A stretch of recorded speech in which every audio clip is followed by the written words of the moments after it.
In the center of a very busy and commercial area is a very happy village, surrounded by waters and what the sea have to offer, a fertile land and a loving people.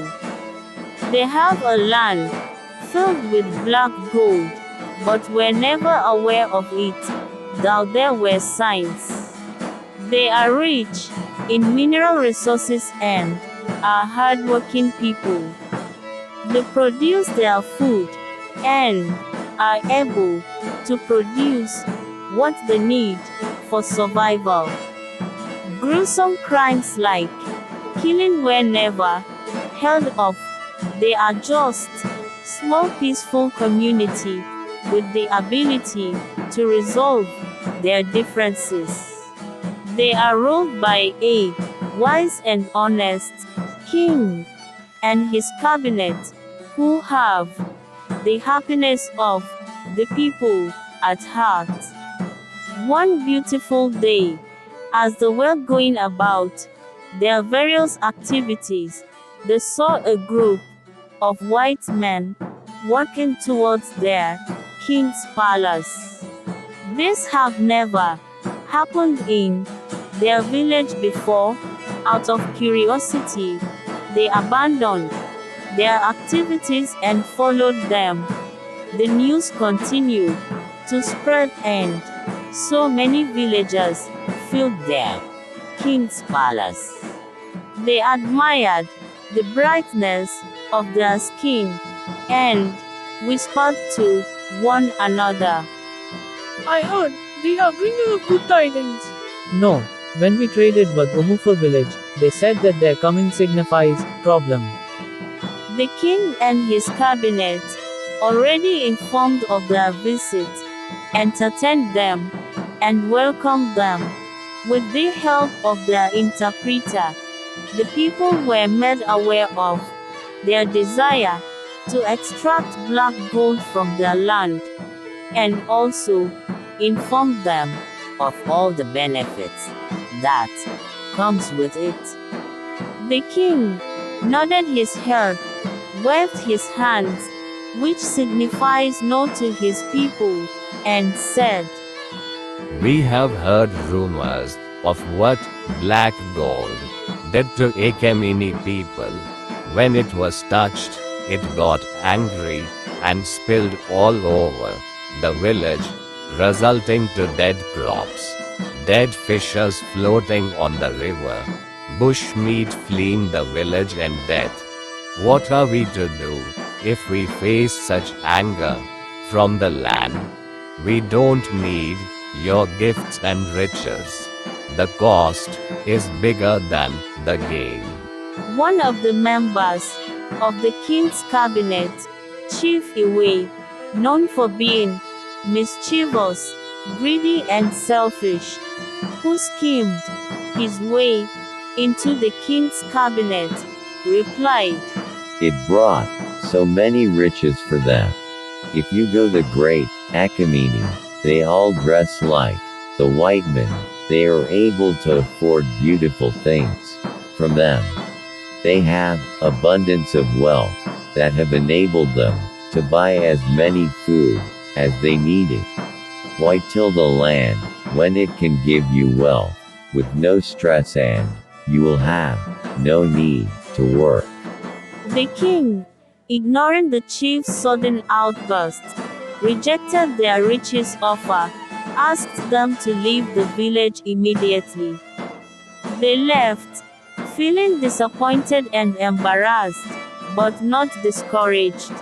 They planned, observed and sent so many gifts to Chief Iwe, and finally, invited him, secretly. Chief Iwe, already bought over by their beautiful gifts, got there and started lamenting. I don't understand why our king hates progress and prosperity with his timid followers. What are you going to do about it? Chief Iwe surprised answered, Nothing.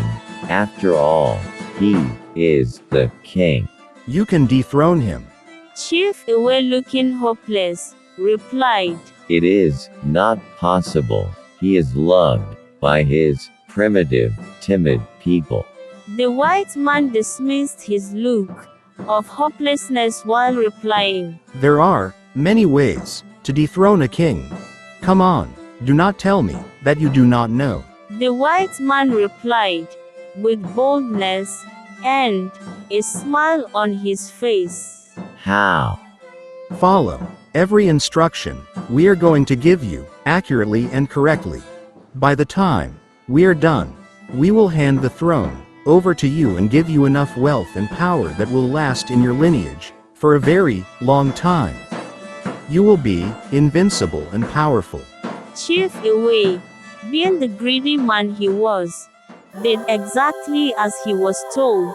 The king was killed, including his strong supporters. Chief Iwe was made the king. Chief Iwe looked for men he could corrupt and formed his cabinet.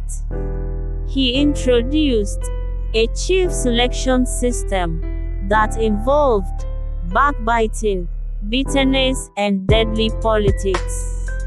He influenced and employed youths he could corrupt and made them to worship him as if he was God.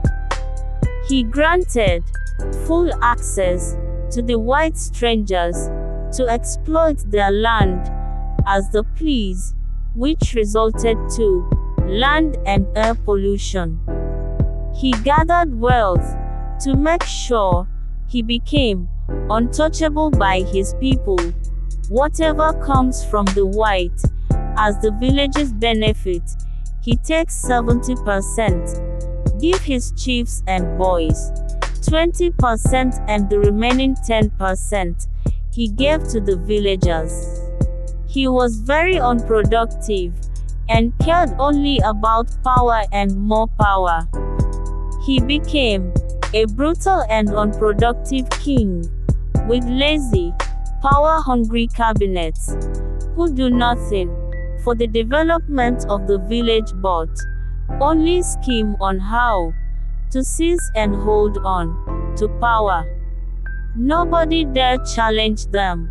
As time goes on, Uzuku became a shadow of itself. Their land was no longer fertile but polluted. Hunger took over the village. They were no longer productive. They now depend on the government of Chief Iwe for survival. Worst, they were taxed by Chief Iwe's government. Youths who could no longer tolerate the hardship joined Chief Iwe's boys. Then, the cycle of corruption, King Iwe's disastrous reign, lasted for years and groomed a lot of people worse than him, and created a group of people who believe corruption is the key to power. Chief Iwe died in regret, trying to right his wrong, but he was regarded as an old man, suffering from old age. So, corruption grew and begat fruits, and the fruits scattered and developed more trees. How can we identify these trees and cut it off?